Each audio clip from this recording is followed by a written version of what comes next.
They are a new breed of community activists with some unusual qualifications. How would you like it if you went to high school and your buddy that sells drugs says, I sold drugs to your dad? Before, I would just live on in a gangbanging world. I was pregnant and I had a miscarriage. Recruited into a special branch of the LA Conservation Corps, they're now launching an attack on the problems that made their lives difficult. Here you're thinking for yourself, you're working for yourself, and you're going to use your talents to help others. Join us as we meet some remarkable young people in Rebels with a Cause, next on Life and Times.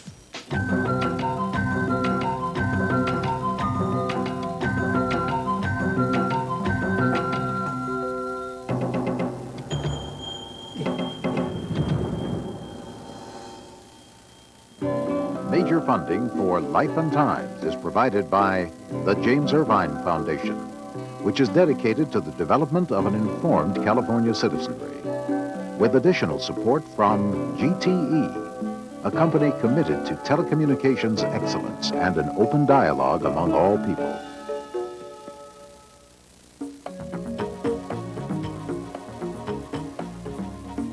When I was between the age of 17 and 18, things weren't that easy for me when I was growing up. And I don't know if you ever heard this. Have you ever heard like the crack house or the rock house or whatever? Yeah. You've heard those things? Well, I grew up in something like that.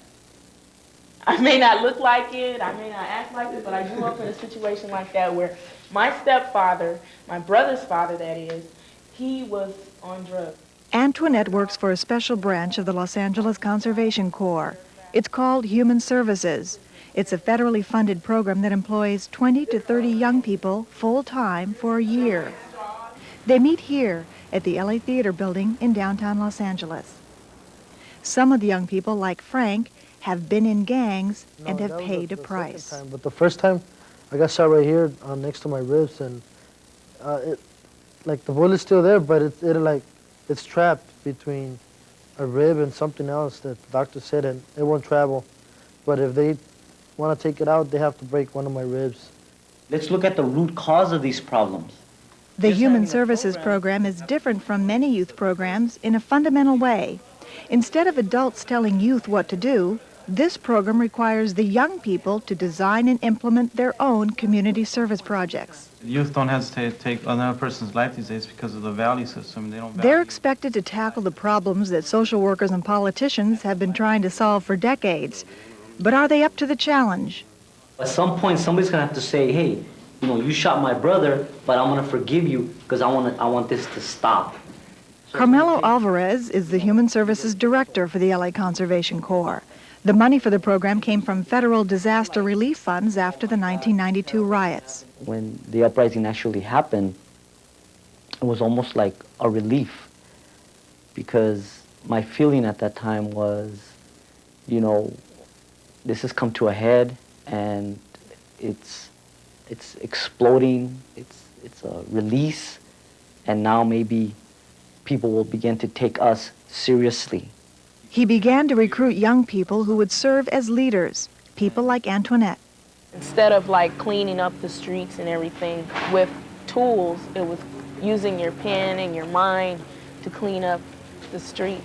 We're fighting for the future. We may not live to see that, but at least we'll know and we'll have peace within ourselves that we've done. They were chosen for their diverse backgrounds, their leadership potential, or social commitment.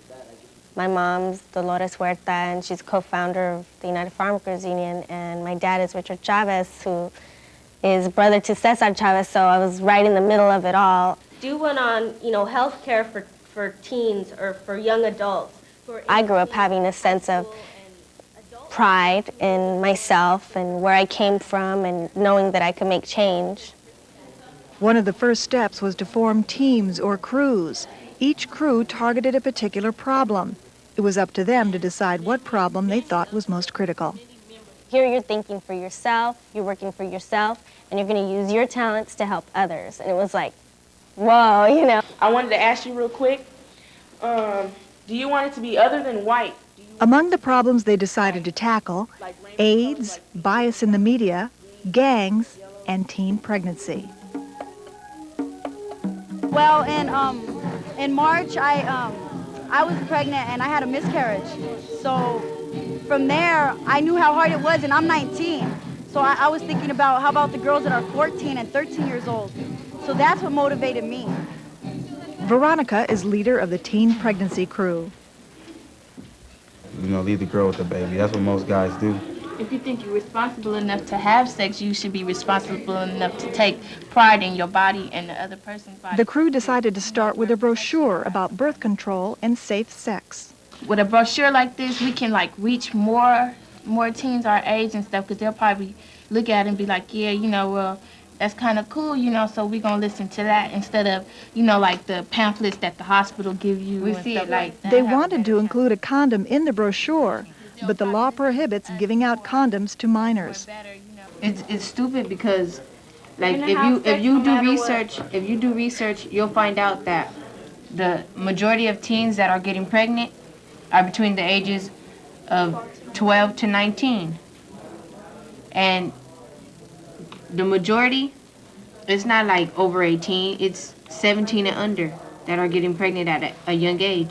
Like her, for example. 14, I got pregnant. At 14. And I had my baby at 15, and now she's 1, and I'm 16. And a lot of teen mothers go through a lot. A lot of people think that the baby's just like a baby doll. But now I can't even go nowhere. I didn't get it to enjoy. They invite me somewhere, what I say? I have to go get my daughter. Can't go nowhere. Stuck at home. It's not a game. It's not a game, you know. You could go in there and, you know, you want it at the time, but, you know, you just want to jump into bed right away, but it's not a game, man, you know. You got to think about it. It's a big responsibility. Their motto is, love and affection come with protection. Their next step, from one team to another, taking their message directly to their peers, especially teenage boys. You guys, come here. All the girls, come here. Yeah, there's a lot of cholo guys here. You guys, no flirting with them, okay? No passing out numbers, okay? They can't come out anyway. Okay, please. Hey! How you doing? Today they're making their presentation to teenage boys who have been convicted of crimes and are in county custody. How effective is a condom opposed to a pill? It's more effective. How effective is a condom opposed to a pill? Because a condom can protect you from AIDS. And a pill Condom. can. What type of protection should a young woman use if the male doesn't have protection? No sex at all. No sex at all. Yes,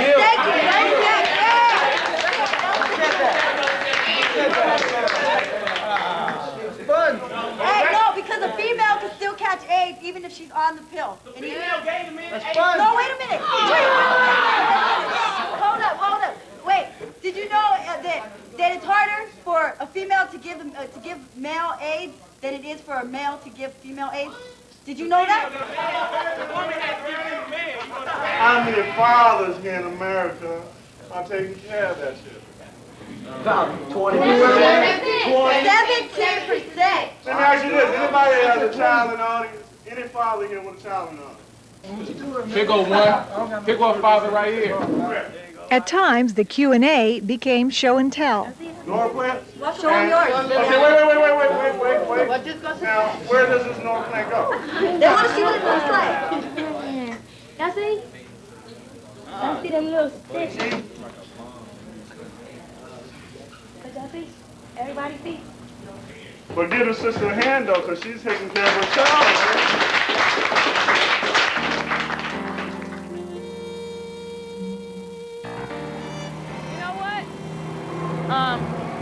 I think when you go to this place, you're gonna like it better because they have little babies. Yeah.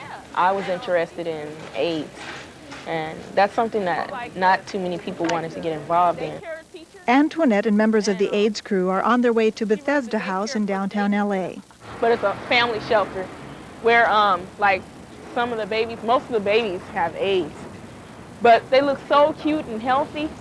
We decided to visit different places where they had people that had HIV.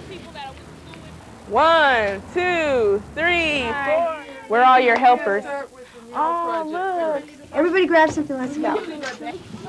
If one person has the HIV virus, the whole family could stay there and live there. We got graffiti going on. We got birds, trees. I forgot the cars. It's like a warm feeling there. You know, there's a lot of children around.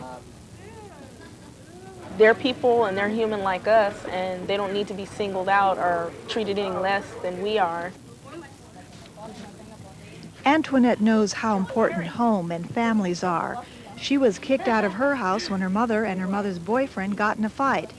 Antoinette was 18. They were in the middle of, you know, a battle, so I jumped in as a daughter to try to protect my mom, and then he gets mad and kicks me out. So for a year, I'm looking for places to go and out and in and out from house to house. So my option was to meet up with this guy, and he let me stay with him.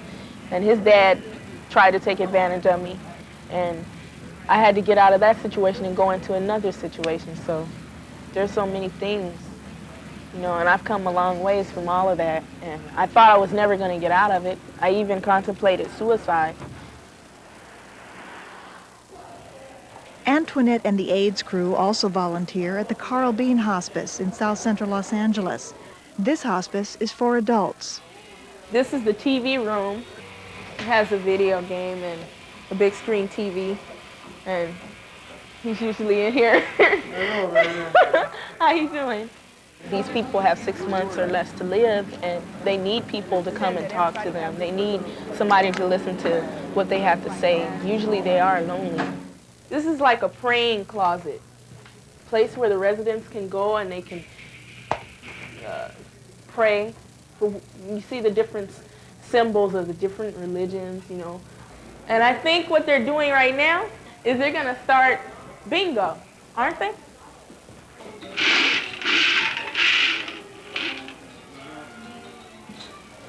N41. N41. My first day there, it was like a feeling of death that came through me, that I was really scared the whole day that I was there. But since then, all that has gone away. It's changed me a lot, how I look at people. Basically, took away a lot of stereotypes that I had, or a lot of misperceptions that I had about people with HIV or AIDS and stuff. All right. I think we're both learning from each other. They're learning how to deal with us. They come to find out that we who are HIV positive are not really dangerous to them. They're more dangerous to us than we are to them, you know, because they may not realize some days having a cold or sneezing, that can affect us a little worse than it does them, you know. G48. G48. You know, the program worked out just the way I wanted it to, because they grew, they learned more things about HIV and what AIDS is, and then they learned how to make friends with people who are victims of the HIV virus. Yeah. Come on down. You the next. Let's go. 2 of my girls in the group got close to some people, and they told me, like, Antoinette, if somebody dies, you know, that we're close to, I don't know what we would do. We'd probably cry, and, you know, we'd feel very terrible.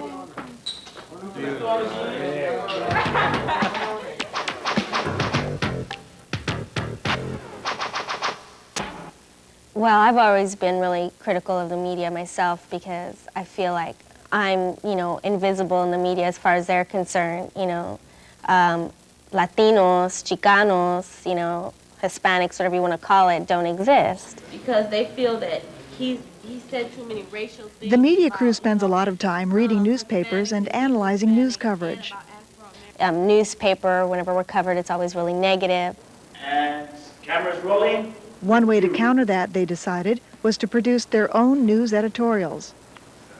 We put together a video, or like a youth news show, sort of like alternative media, called Channel Zero. Destruction, killing, and chaos are some of the results of racism in the media. Movies and TV programs show people having sex, but they never show the consequences. The media promotes the use of guns as a way to solve problems. This is New York, right? So between LA and New York, Maria Elena has been interested in the media ever since she was a young girl growing up around farm workers and the famous Campesino Theater.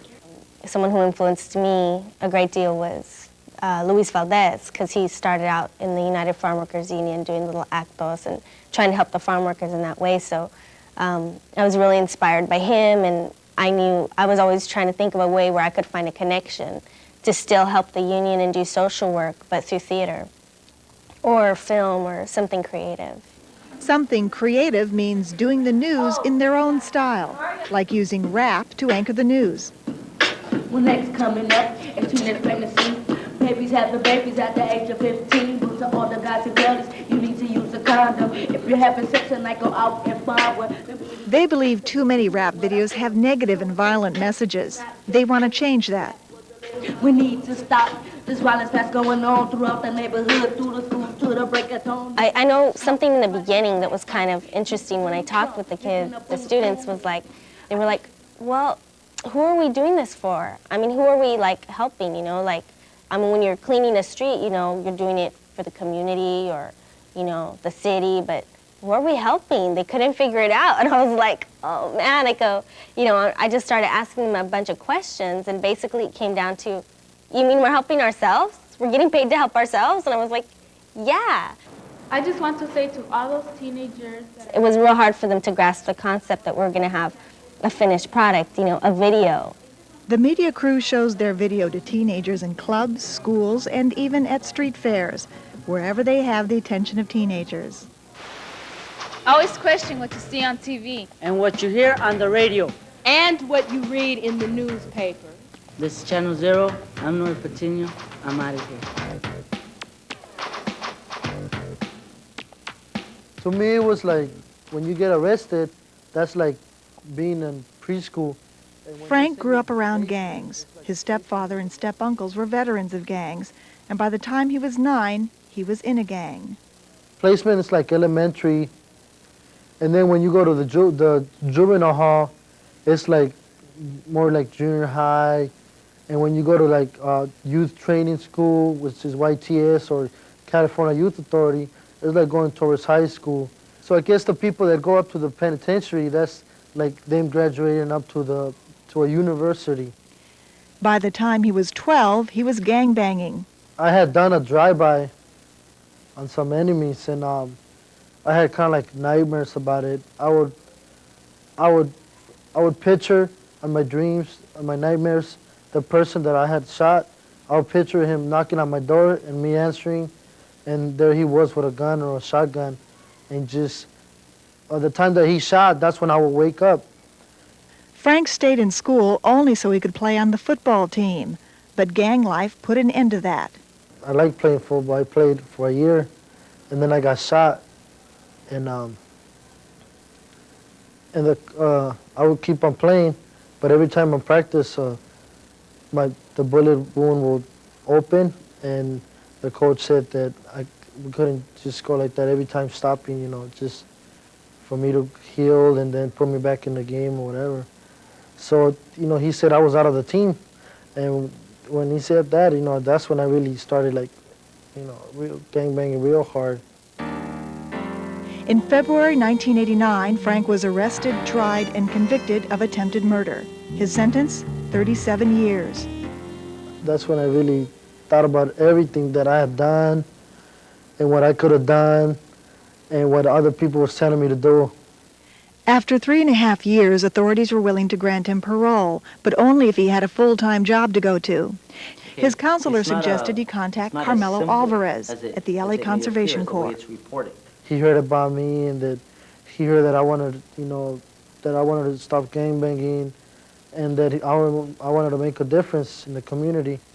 Frank was hired for human services, and he began workshops for kids who were at risk of joining gangs.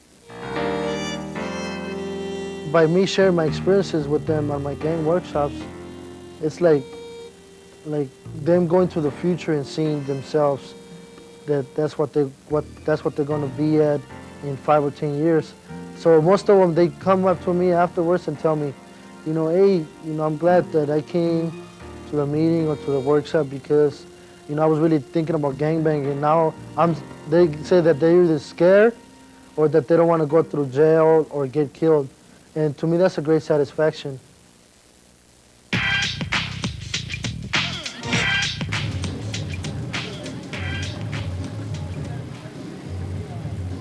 Saturday afternoon,